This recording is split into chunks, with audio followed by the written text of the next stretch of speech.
Assalamualaikum warahmatullahi wabarakatuh. Perkenalkan, nama saya Ariana Zulfa Usman dengan NIM 1903211000048. Program Studi Agribisnis Fakultas Pertanian Universitas Trunojoyo Madura. Di sini saya akan menjelaskan terkait program penyuluhan pada komoditas kacang tanah yang ada di Kabupaten Bangkalan untuk memenuhi tugas ujian akhir semester. Untuk poin yang pertama, di sini terdapat komoditas unggulan kacang tanah yang ada di Kabupaten Bangkalan. Kabupaten Bangkalan sendiri merupakan salah satu kabupaten yang ada di Pulau Madura dengan memiliki potensi besar dalam sektor pertanian. Hal ini dapat dilihat dari luas areal yang digunakan untuk usaha tani dan berbagai jenis komoditas yang diusahakan oleh para petani. Potensi sektor pertanian pada Kabupaten Bangkalan meliputi tanaman pangan dan hortikultura. Untuk tanaman pangan sendiri terdiri dari padi, jagung, kacang tanah, dan lain-lain. Sedangkan untuk tanaman hortikultura yang banyak dikembangkan antara lain buah-buahan, tanaman obat, dan tanaman hias. Produksi tanaman pangan yang sangat potensial untuk dikembangkan di Kabupaten Bangkalan selain padi khususnya yaitu kacang tanah. Hal ini dilihat dari alasan petani yang mengambil komoditas kacang tanah untuk dikembangkan. Hal ini dikarenakan pada kacang tanah mengandung sumber protein, juga mengandung mineral, vitamin B, karbohidrat, kompleks, dan serat makanan. Oleh karena itu, kacang tanah dianggap sangat memiliki potensi dan menguntungkan bagi pendapatan petani di daerah Bangkalan.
Untuk poin kedua, di sini terdapat produksi kacang tanah yang ada di Kabupaten Bangkalan, Madura.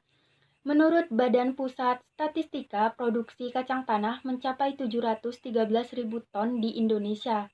Daerah pertanaman kacang tanah kebanyakan berada di Pulau Jawa atau 70% dari total area, yaitu 539.495 hektar di Indonesia.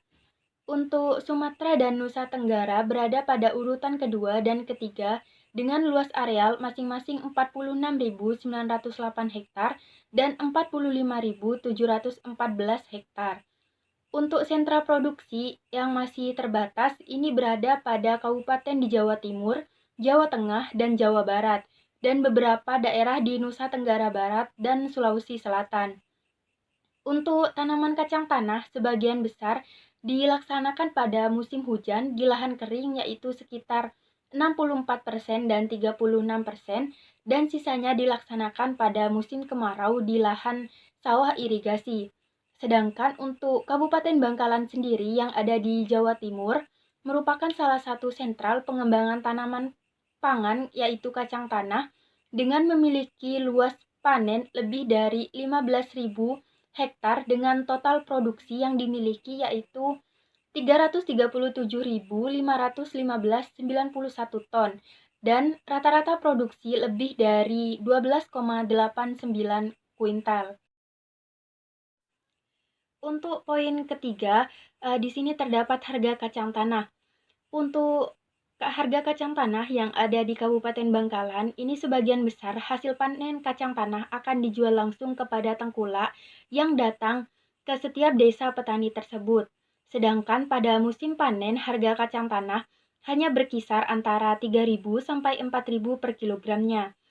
Harga ini tidak sebanding dengan biaya yang harus dikeluarkan oleh petani, sehingga petani berada pada posisi tidak untung dan tidak rugi.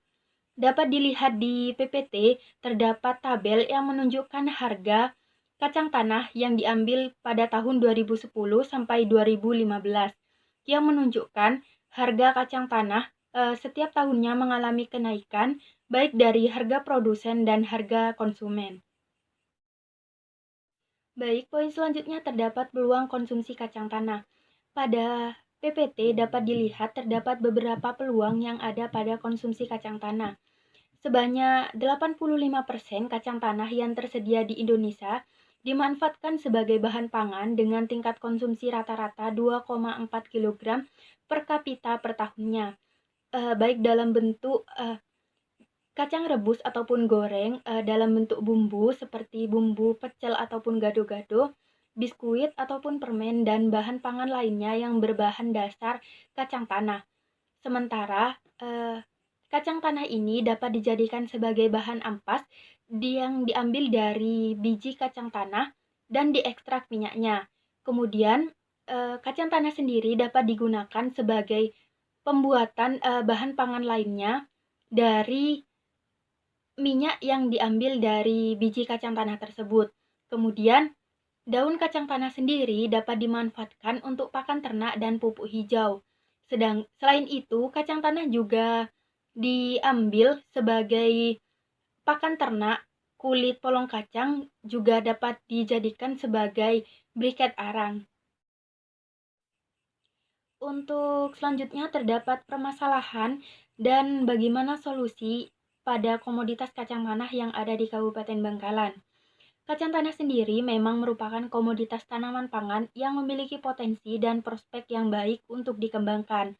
Selain itu juga komoditas kacang tanah memiliki komoditas yang strategis karena permintaannya cukup besar setiap tahunnya. Namun dari sisi keunggulan yang dimiliki dari komoditas tersebut memiliki permasalahan di mana karakteristik komoditas dari hasil pertanian bersifat musiman, memakan tempat, dan mudah rusak. Dan juga masih banyaknya petani yang memiliki pengetahuan rendah dalam mengembangkan daya nilai tambah pada komoditas yang dikembangkan. Selain itu, petani juga memiliki sifat pasrah dengan keadaan tanpa melakukan tindakan untuk mengatasi hal tersebut yang membuat rata-rata pendapatan petani rendah. Dari permasalahan yang telah dijelaskan, maka solusi yang dapat diambil yaitu perlu adanya penanganan pasca panen untuk mengatasi komoditas musiman, memakan tempat dan mudah rusak, serta teknologi pengolahan yang tepat. Penanganan pasca panen ini dilakukan untuk mengatasi komoditas yang bersifat musiman, memakan tempat, dan kacang tanah yang mudah cepat rusak. Sedangkan untuk teknologi pengolahan yang tepat, ini digunakan sebagai pengolahan kacang tanah menjadi produk olahan industri untuk meningkatkan daya nilai tambah pada komoditas kacang tanah tersebut. Dari poin-poin yang telah dijelaskan, maka materi penyuluhan yang dapat digunakan yaitu penanganan pasca panen dan teknologi pengolahan pada nilai tambah kacang tanah untuk meningkatkan pendapatan petani yang ada di Kabupaten Bangkalan. Dari materi yang telah diambil, maka penyuluhan yang dapat dilakukan yaitu peningkatan pengetahuan petani tentang nilai tambah, kemudian pelatihan disertifikasi pengolahan produk berbahan kacang tanah, kemudian penerapan teknologi pada pengolahan kacang tanah, dan pelatihan pemasaran pada produk. Untuk yang pertama, di sini terdapat peningkatan pengetahuan petani tentang nilai tambah. Peningkatan pengetahuan ini dilakukan sebagai pemberitahuan kepada para petani yang masih belum mengetahui tentang nilai tambah. Nilai tambah ini akan diperkenalkan bahwa dapat meningkatkan nilai dari suatu komoditas tersebut melalui olahan sebagai produk. Kemudian pelatihan pengolahan produk berbahan kacang tanah. Pelatihan ini dilakukan agar petani mengetahui pengolahan dari kacang tanah melalui pencucian ataupun pengeringan sampai ke penggudangan. Hal ini dikarenakan masih banyak masyarakat yang belum mengetahui tentang bagaimana pengolahan menjadi beraneka ragam macam produk yang mempunyai nilai ekonomis lebih tinggi dibandingkan dijual dalam bentuk komoditas. Di Kabupaten Bangkalan sendiri masih terdapat beberapa petani ataupun kelompok tani yang melakukan pengolahan pada komoditas kacang tanah, namun masih menggunakan teknologi yang sederhana sehingga produksi yang dihasilkan masih rendah dan jangkauan pasar yang dimiliki juga terbatas. Ketiga, penerapan teknologi pada pengolahan kacang tanah. Dari penjelasan poin kedua bahwasannya masih banyak beberapa kelompok tani ataupun petani yang menggunakan teknologi produksi sederhana yang membuat kualitas produk masih rendah dan jangkauan pasar terbatas. Oleh karena itu, penerapan teknologi sangat dibutuhkan untuk meningkatkan kualitas produk yang lebih tinggi dan jangkauan pasar yang lebih luas tentunya. Oleh karena itu, penerapan teknologi pengolahan kacang tanah dapat dilakukan dengan teknik penyengraian ataupun pengovenan. Kemudian, penerapan teknologi pengolahan kacang tanah tepat guna dapat dilakukan dengan penggilingan untuk membuat produk olahan seperti sambal ataupun bumbu dan pasta. Keempat, terdapat pelatihan pemasaran produk. Pada pelatihan pemasaran produk ini merupakan salah satu hal yang sangat penting untuk keberhasilan dari suatu usaha. Hal ini dikarenakan pemasaran produk memiliki peran penting untuk menyeimbangi dari pengolahan pembuatan produk. Banyak cara yang dapat dilakukan untuk melakukan sebuah pemasaran produk, sehingga pelatihan pemasaran ini sangat dibutuhkan untuk mendampingi para petani khususnya untuk melakukan berbagai macam cara dalam melakukan penjualan produknya. Untuk strategi yang dapat dilakukan pada petani Kabupaten Bangkalan ini seperti pembuatan kemasan yang menarik, kemudian promosi dengan membuat brosur ataupun promosi secara langsung kepada konsumen. Kemudian promosi secara online dalam bentuk media sosial seperti Instagram, Facebook, dan lain-lain. Baik, cukup sekian penjelasan dari program penyuluhan pada komoditas kacang tanah yang ada di Kabupaten Bangkalan. Kurang lebihnya mohon maaf. Sekian dan terima kasih. Wassalamualaikum warahmatullahi wabarakatuh.